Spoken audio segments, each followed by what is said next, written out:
मैं पंकज सक्सेना आप लोग के साथ आइए नजर डालते हैं राजस्थान विधानसभा की ओर। आपको बता दूं कि राजस्थान विधानसभा के मौजूदा भवन में कभी भी 200 विधायक एक साथ नहीं बैठे हैं।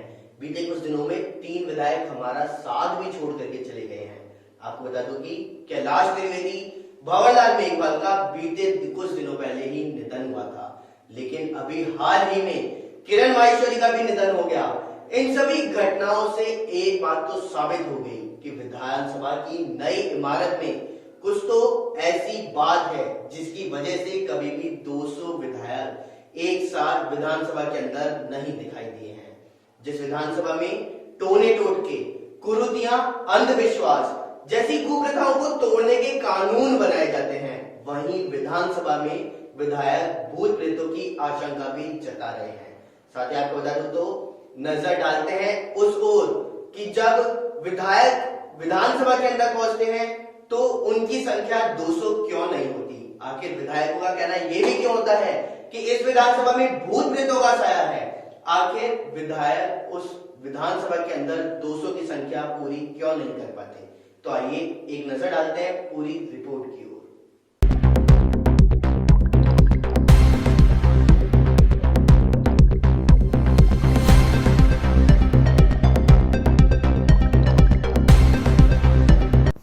राजस्थान विधानसभा के मौजूदा भवन में कभी भी 200 विधायक एक साथ नहीं बैठे। पूर्व मंत्री और भाजपा विधायक किरण माहेश्वरी के निधन ने फिर पुरानी धारणाओं को बल दे दिया है। बीते दिनों में 3 विधायक हमारे बीच से चले गए हैं। किरण माहेश्वरी के निधन ने आशंकाओं को और बढ़ा दिया। कैलाश त्रिवेदी और भंवरलाल मेघवाल का बीते दिनों निधन भी हुआ था। ऐसे में अब विधानसभा में संख्या बल 197 रह गया। मौजूदा विधानसभा इमारत के साथ यह दुर्भाग्य है कि कभी भी नई विधानसभा की इमारत में 200 विधायक एक साथ नहीं रहे। आपको बता दूं, माहेश्वरी के निधन के बाद अब प्रदेश में विधायकों के 3 पद रिक्त हो गए हैं। इससे पहले सहाड़ा से कांग्रेस विधायक कैलाश त्रिवेदी का कोरोना के कारण निधन हो गया था। उसके बाद हाल में गहलोत कैबिनेट मंत्री के वरिष्ठ मंत्री भंवरलाल मेघवाल का लंबी बीमारी के बाद मेदांता अस्पताल में निधन हो गया था। वहीं मेघवाल चूरू जिले की सुजानगढ़ विधानसभा क्षेत्र के विधायक थे। आपको बता दूं कि विधानसभा की मौजूदा इमारत जब से यह स्थापित हुई है तभी से यह आमतौर पर देखा गया है कि कभी भी 200 विधायक एक साथ सदन के अंदर नहीं बैठे। यही कारण है कि मौजूदा विधानसभा भवन को लेकर कई अंधविश्वास भी चर्चा में आए हैं। विधायक तक ने टोने टोटके के जरिए भूत प्रेत भगाने तक की बात कर दी है। अब फिर वही हालात पैदा हो गए जब भावी सत्र में पूरे 200 विधायक शायद ही एक साथ नजर आए हों।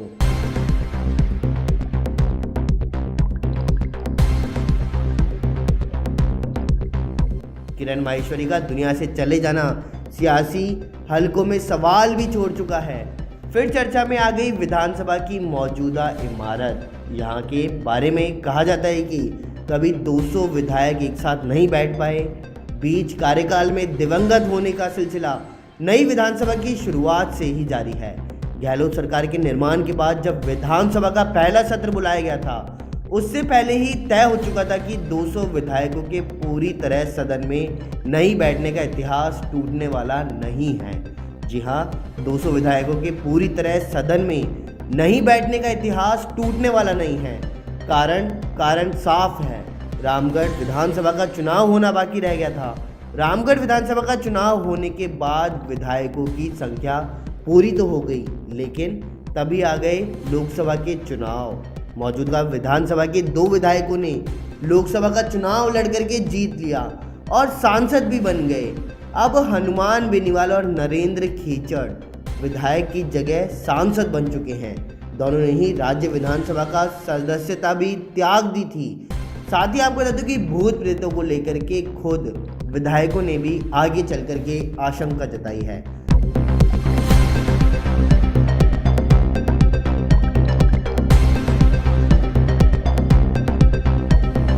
वसुंधरा राजे के शासन के दौरान चले विधानसभा के सत्रों में भूत प्रेतों को लेकर खुद विधायकों ने आगे चलकर आशंका जताई थी।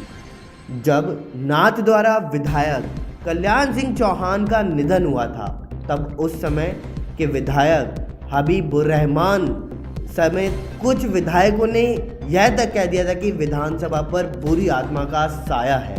तत्कालीन मुख्य सचेतक कालूलाल गुर्जर ने उस दौरान यह बात कही थी। पूजा पाठ हवन के जरिए बुरे संयोग को हटाने की भी बात की थी। हवन कराने के लिए पुरोहित तक भी बुलाए गए थे, लेकिन इन बातों को नकार दिया गया। जबकि सवाल बरकरार है कि विधानसभा के अंदर आखिर क्यों 200 विधायक एक साथ मौजूद नहीं रह पाते। चलिए अब आपको एक बार इतिहास पर नज़र डलवाते हैं। फरवरी 2001, जी हाँ, फरवरी 2001 के दौरान जब 11 विधानसभा का सत्र था, विधानसभा पुराने भवन से नए भवन में शिफ्ट हो चुकी थी। 25 फरवरी को तत्कालीन राष्ट्रपति के आर नारायणन इसका उद्घाटन करने आने वाले थे, जो बीमार होने की वजह से नहीं आ सके। यह पहला मौका था। आखिरकार बिना उद्घाटन ही विधानसभा को शुरू करना पड़ा। इसके बाद नवंबर 2001 में इसका उद्घाटन हुआ। तब से अब तक कुछ विधायकों का निधन लगातार जारी है। यह विधायक थे किशन मोटवानी, जगत सिंह दायमा, भीखा भाई, भीमसेन चौधरी, राम सिंह विश्नोई, अरुण सिंह, नाथूराम आहारी। इसी के अलावा 2011 में जब 13वीं विधानसभा सत्र था, तब कांग्रेस सरकार में कैबिनेट मंत्री महिपाल मदेरणा, जी हाँ, तब कांग्रेस सरकार में कैबिनेट मंत्री महिपाल मदेरणा और कांग्रेस के विधायक मलखान सिंह को भंवरी देवी हत्याकांड के कारण जेल जाना पड़ा था। इसी के बाद 2012 में बीजेपी विधायक राजेंद्र राठौर को दारिया एनकाउंटर मामले में जेल जाना पड़ा था। साथ ही 14वीं विधानसभा सत्र के वक्त बीएसपी के विधायक बाबू सिंह कुशवाहा को मर्डर के आरोपों के चलते जेल जाना पड़ा। उसी के बाद वसुंधरा राजे के पिछले शासन के दौरान कल्याण सिंह चौहान, कीर्ति कुमारी, धर्मपाल चौधरी का विधायक पद रहते हुए निधन हो गया। बाद अब पूर्व मंत्री और भाजपा विधायक किरण माहेश्वरी आखिरकार रविवार रात को कोरोना से जंग हार ही गई। तो क्या आखिर यहाँ पर भूतों का साया है? इस पे टोना टोटका किया हुआ है। आखिर क्यों एक साथ 200 विधायक विधानसभा में मौजूद नहीं होते? एक नजर डालते हैं दौसा जिले की ओर। आपको बता दें कि दौसा जिले के उपखंड मुख्यालय लालसोट में वन विभाग के दफ्तर में शराब पार्टी का वीडियो वायरल हो रहा है, जिसको लेकर के वन विभाग के क्षेत्रीय वन अधिकारी जांच करने पहुंचे। दौसा जिले के उपखंड मुख्यालय लालसोट पर वन विभाग के दफ्तर में शराब पार्टी का एक वीडियो वायरल हो जाने से वन विभाग के क्षेत्रीय वन अधिकारी केदार लाल गर्ग सोमवार को जांच करने पहुंचे। आपको ज्ञात होगा कि वन विभाग के ऑफिस में ये शराब पार्टी पहली बार नहीं हो रही, ऐसी पार्टियां पहले भी हो चुकी हैं।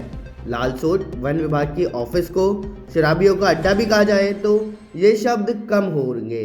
सरकारी ऑफिस की आड़ में शराबियों का जमावड़ा वन विभाग पर काली पोता हुआ नजर आ रहा है।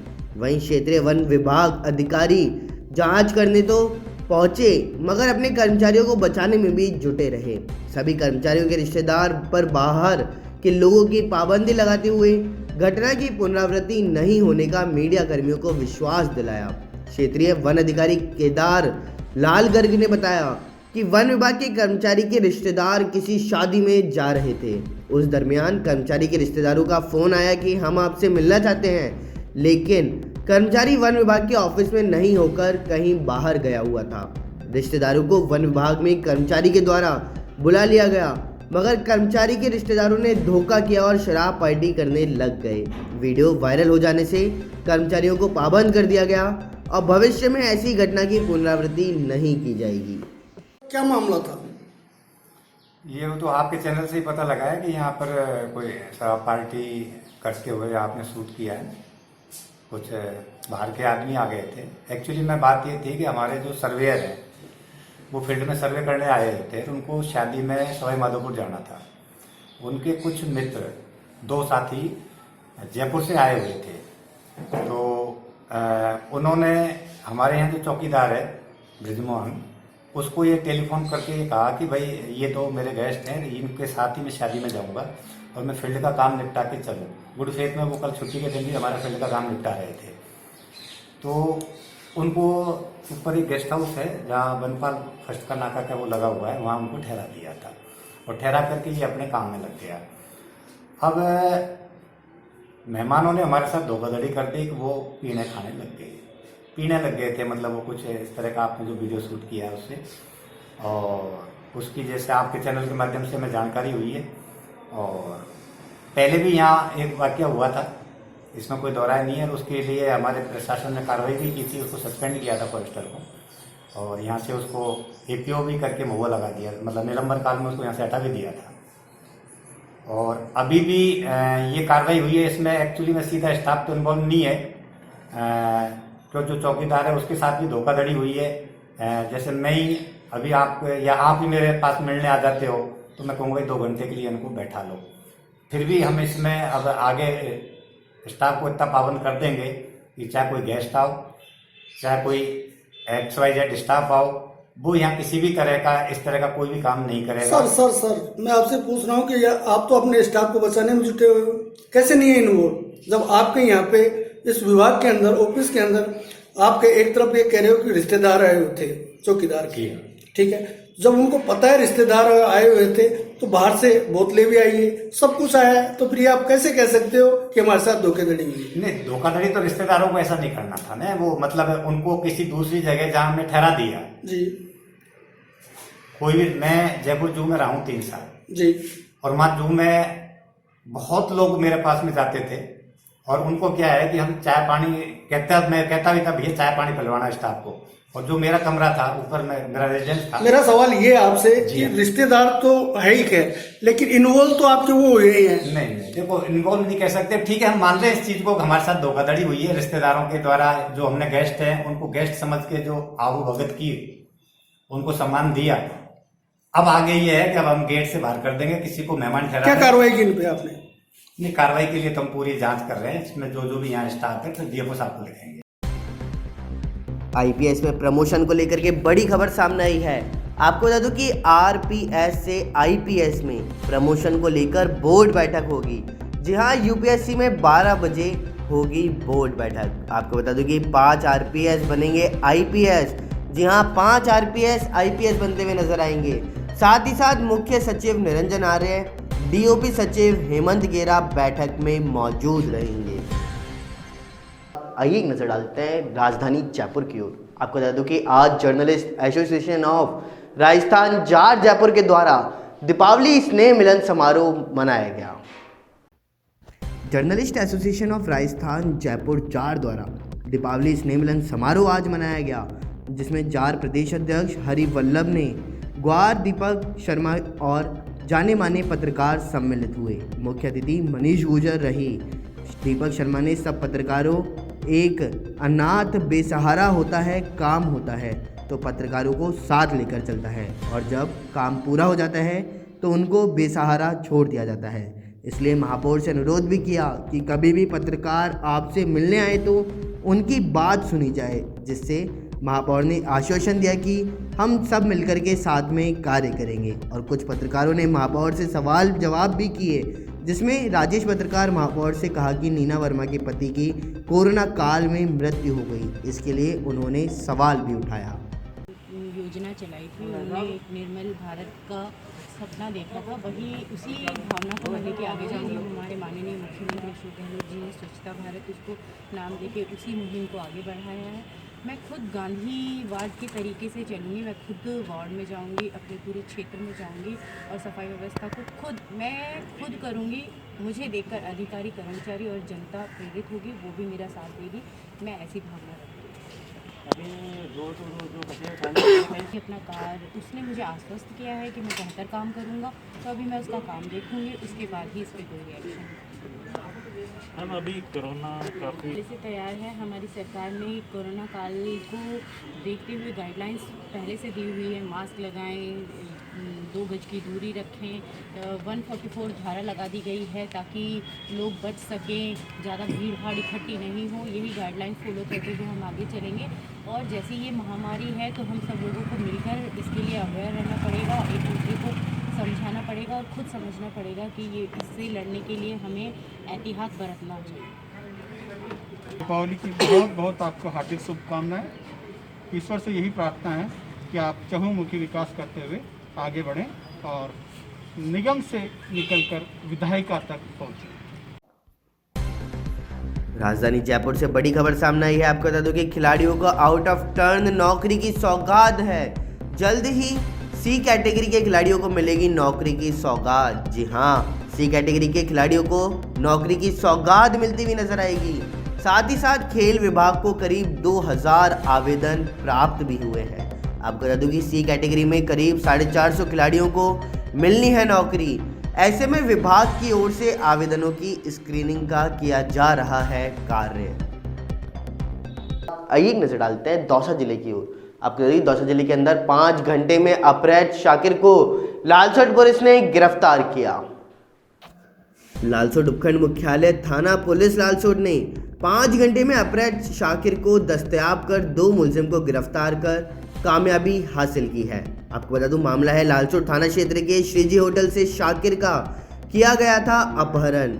लालसोट थाना अधिकारी राजवीर सिंह ने बताया कि रात्रि को करीब 1 बजे सूचना मिली थी कि लालसोट के श्रीजी होटल पर शाकिर व सद्दाम निवासी फुलवाड़ा अपनी गाड़ी स्विफ्ट वीडीआई से खाना खाने गए थे। अज्ञात बदमाश मोटरसाइकिल पर सवार होकर आए और शाकिर का अपहरण कर ले गए। उन्होंने यह भी बताया कि उच्च अधिकारियों के निर्देश पर 3 टीमों का गठन किया गया था। घटनास्थल पर पहुंच वहां से इनपुट प्राप्त कर तकनीकी संसाधनों की मदद लेते हुए प्राप्त सूचना के आधार पर लुलोज नदी के पास मौजा कानरपुरा गांव इलाका थाना सपोटरा सवाई माधोपुर से अपहृत शाकिर पुत्र शरीफ निवासी फुलवाड़ा तहसील बामनवास जिला सवाई माधोपुर को दस्तयाब किया गया। घटना के संबंध में रिपोर्ट प्रस्तुत करने पर अभियोग पंजीबद्ध भी किया गया है। आरोपी के पर कृष्ण कुमार मीणा व गजानन मीणा को गिरफ्तार कर लिया गया और मुलजिम की तलाश अभी भी जारी है। सर, ये जो 2 आरोपी गिरफ्तार किए हैं किस जुर्म किए हुए हैं? 28 तारीख की रात्रि को साकिब नामक युवक एक स्विफ्ट गाड़ी किराए करके और श्रीजी गेस्ट हाउस में आया था। इसी दौरान 4-5 लड़के थे जो 2 मोटरसाइकिलों पर आए और उसको स्विफ्ट गाड़ी में लेकर के और यहाँ से अपहरण करके उसको ले गए। उसकी तलाश में हमें रात को 1:30-2 बजे पुलिस को सूचना मिली। तब हम लोग सारे तलाश में यहाँ से टीम बना के अलग अलग रवाना की गई। सूचना संकलन किया गया तकनीकी साधनों की मदद से। लूलोज नदी सपोटरा के पास क्षेत्र में पड़ती है, जहाँ पर तलाश किया गया। जिस व्यक्ति का अपहरण हुआ था साकिब नामक युवक था, वो हमारे को वहाँ से मिल गया, जिसके साथ मारपीट भी हुई थी। एक कमरे में ले जाकर बंद कर दिया था। तलाश करते हुए हमने 2 व्यक्ति गजानन निवासी पहाड़पुरा और कृष्ण निवासी कानरपुरा इनको गिरफ्तार किया और इनके कब्जे से एक मोटरसाइकिल भी बरामद हुई है। जो वाहन इन्होंने यूज़ किया है वो लेके गए थे, उसकी बरामदगी शेष है। शेष मुलजिमान बाकी है जिनकी गिरफ्तारी जल्दी कर ली जाएगी। तो इस अपहरण के मामले में ये 2 आरोपी है या और भी इनके साथी है? और भी साथी है जिनकी तलाश जारी है। इन्होंने अपहरण करने के बाद इससे फ़ोन भी करवाया था इसके घरवालों को, जिसमें 5 लाख रुपए की इन्होंने फिरौती की भी मांग करी। तो न्यायालय में इनको पेश किया? हाँ, न्यायालय में इनको बापरदा गिरफ्तारी करके इनको पेश किया गया है। तो इनके न्यायालय ने रिमांड वगैरह थोड़ी ना दिया है? अभी इनको पीसी कम जैसी जेल दौसा भिजवाया जा रहा है, उसके बाद रिमांड लेके अनुसंधान किया जाएगा। आइए एक नजर डालते हैं बास्को कस्बे की ओर। आपको बता दूं कि बास्को कस्बे में श्रीमद् भागवत कथा का शुभारंभ हुआ। बास्को कस्बे स्थित लालावाड़ा मोड़ श्याम मंदिर में 29 नवंबर को श्रीमद् भागवत कथा शुरू हुई। कथावाचक रामानुजाचार्य महाराज के द्वारा विधि विधान से भागवत कथा का पूजन अर्चना करके भगवान कथा शुरू की गई। इस दौरान यह कथा डॉक्टर जगदीश शर्मा भूरला के नेतृत्व में की गई। इसी दौरान श्याम मंदिर के नारायण दास महाराज व भागवत कथा के कथावाचक रामानुजाचार्य महाराज वृंदावन के द्वारा श्रीमद् भागवत कथा का शुभारंभ किया गया। इसी दौरान सोमवार को कथा में सुखदेव के बारे में विस्तार से बताया। साथ ही साथ छोटे से बालक ने अपनी भूमिका निभाते हुए सुखदेव की आकर्षक भूमिका निभाई। साथ ही दूर दराज से आए हुए श्रद्धालुओं ने भाग लिया। रामानुजाचार्य महाराज के द्वारा कथा के साथ साथ भजनों का कार्यक्रम भी किया गया। इस दौरान श्रद्धालु भजनों का आनंद लेते हुए नजर आए। शादी मौके पर संयोजक पूर्व प्रधान बजरंग लाल शर्मा, गिरिराज पंचोली, लालावाला, प्रभुलाल शर्मा सहित कई लोग उपस्थित रहे। साथ ही भक्तों ने काफी उत्साह भी दिखाई दिया। आइए नजर डालते हैं राजधानी जयपुर की ओर। आप कहते हैं कि राजधानी जयपुर में राजस्थान विश्वविद्यालय के शिक्षकों का किसान आंदोलन के पक्ष में प्रदर्शन आज देखने को मिला। दिल्ली में चल रहे किसान आंदोलन को राजस्थान विश्वविद्यालय के शिक्षकों ने भी हाथों में तख्तियां लेकर के प्रदर्शन करके अपना समर्थन प्रदान किया है। विश्वविद्यालय के सहायक प्रोफेसर सीबी यादव की पहल पर राजस्थान के 3 कृषि विधेयकों के विरोध में आयोजित धरने प्रदर्शन में राजस्थान विश्वविद्यालय के शिक्षकों ने भाग लिया है। साथ ही एक स्वर में किसान आंदोलन के प्रति सरकार के दमनकारी रवैये की कड़े शब्दों में आलोचना भी की है। सरकार से खुले मन से किसानों से वार्ता करके किसानों के हित में उचित फैसला लेने की मांग भी की गई। डॉक्टर सीबी यादव ने बताया कि संवाद एवं विचार विमर्श लोकतंत्र की सबसे अभिन्न प्रक्रिया है। इन 3 कृषि कानूनों को लागू करने में सरकार ने ना तो किसी किसान संगठन से संवाद किया और ना ही संसद में इन पर बहस की है। विपक्ष की संसद की सेलेक्ट कमेटी को भेजे जाने के प्रस्ताव को भी सरकार ने खारिज कर दिया, जिसका परिणाम आज पूरे देश में किसानों के उग्र आंदोलन के रूप में देखा जा रहा है। कर रहे हैं और क्या मांगे आपकी? और राजस्थान का शिक्षक समुदाय ये धरना प्रदर्शन में तो विश्वास नहीं करता है, लेकिन जो इस देश में कुछ भी हो रहा है उसके प्रति हमारी एक राय है। और राजस्थान विश्वविद्यालय का शिक्षक समुदाय आज उसी राय को प्रकट करने आया है। हमारी राय ये है कि जो इस देश में किसानों के आंदोलन के साथ जो कुछ हो रहा है वो सही नहीं हो रहा है। जिस तरह से किसानों को रोका गया, लगभग 3 महीने से 4 महीने से प्रोटेस्ट चल रहा है, उसको रोका गया, और जिस तरह से आज उसके साथ व्यवहार हो रहा है, आज उसके साथ बातचीत के स्थान पर आज उनके साथ शर्त रखी जा रही है, धमकियाँ दी जा रही है, ये लोकतंत्र की स्वस्थ परंपराएं नहीं है। लोकतंत्र की स्वस्थ परंपराएं यह है कि संवाद के माध्यम से कानून बने। जिसके लिए कानून बनाया जा रहा है कम से कम उसको तो विश्वास में लिया जाए। यहाँ सरकार एक तरफा बात करती है कि आपके हित में है, लेकिन उस वर्ग से, जिस किसान वर्ग के लिए कानून बनाया जा रहा है, उससे संवाद नहीं कर रही है। प्रधानमंत्री जी मन की बात में पहले ही कह देते कि नहीं ये तो लाभकारी है, तो फिर गुंजाइश कहाँ बचती है? इसका मतलब आप बात नहीं करना चाहते। ये जो 3 कानून है, ये 3 कानूनों में हमारा शिक्षक समुदाय की राय है निजी क्षेत्र को, बड़े कॉरपोरेट क्षेत्र को विस्थापित कर देगा खेती किसानी में। इसलिए इन 3 कानूनों को वापस लिया जाए और एक चौथा कानून लाया जाए जो किसानों को मिनिमम सपोर्ट प्राइस की गारंटी दे, और वो एश्योरेंस अगर देते हैं तो कम से कम ये काम हो। हमारा मानना है कि कोविड संकट में किसान ने जहाँ इस अर्थव्यवस्था को बचाया है, वहाँ किसान के साथ संवेदनशील रवैया अपनाते हुए उसके हित की बात की जाए, न कि उसको संकट में डाला जाए। ये चोर दरवाजे से बिना बहस के जो कानून लाए गए हैं, ये लोकतंत्र में गलत परंपरा को स्थापित कर रहे हैं, तो हम शिक्षक समुदाय उसका विरोध करते हैं। जी सर बताएं, आज जो यहाँ पर आप प्रदर्शन कर रहे हैं, धरना दे रहे हैं, उद्देश्य क्या है? हमारा उद्देश्य ये है कि देश में लोकतंत्र को क्षरित करने के लिए जितनी भी कोशिशें इस पिछले दौर में शुरू हुई, अब वो अपने चरम पर हैं। दुनिया भर में हम इस बात का ब्यौरा देखते हैं कि हम एक कृषि प्रधान देश हैं और हमारी अर्थव्यवस्था की रीढ़ कृषि है, लेकिन किसानों को सबसे ज़्यादा प्रताड़ित करने का काम भी हमारी सरकार करती है। ये आयरनी जो इस देश में मौजूद है, वो इस समय अपने शीर्ष पर है, उसकी मुखालफत करने के लिए हम लोग यहाँ पर बैठा है। हम ये समझते हैं कि देश को चलाने के लिए देश के जो वास्तविक नागरिक हैं वो किसान हैं, किसान परिवारों से जुड़े हुए लोग हैं। देश में कॉरपोरेट देश को नहीं चला सकते, जबकि इन 3 कानूनों के जरिए केंद्र सरकार ने बहुत ही चोर दरवाजे से इस देश की ज़मीन को, इस देश में अनाज। आइए नजर डालते हैं दौसा जिले की ओर। आपको बता दें कि दौसा जिले के सिकंदरा में सरकारी भूमि से अज्ञात व्यक्तियों ने नीम का पेड़ काट दिया। दौसा जिले के सिकंदरा कस्बे के शमशान घाट के पास स्थित सरकारी भूमि से अज्ञात व्यक्तियों द्वारा नीम के हरे पेड़ को काटने का मामला सामने आया है, जिसकी सूचना ग्रामीणों द्वारा नायब तहसीलदार जयसिंह चौधरी को दी गई। सूचना मिलते ही हल्का पटवारी पप्पू लाल सैनी मौके पर पहुंचे और कटे हुए नीम के पेड़ को अपने कब्जे में लिया। ग्रामीणों के द्वारा एक हरे पेड़ काटने की शिकायत मिली थी, मैं मौके पे गया, मौके पे पेड़ कटा हुआ मिला, उसको कब्जे राज लेकर के और सुपुर्द कर दिया।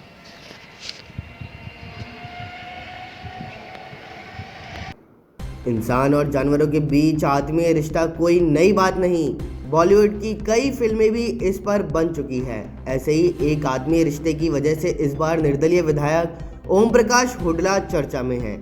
वैसे आपको बता दूं कि अपने सियासी अंदाज के लिए भी वह विशेष रूप से पहचाने जाते हैं, पर इन दिनों उनका विशेष अंदाज चर्चा में है। इस अंदाज के कई वीडियो अब तक वायरल भी हो चुके हैं।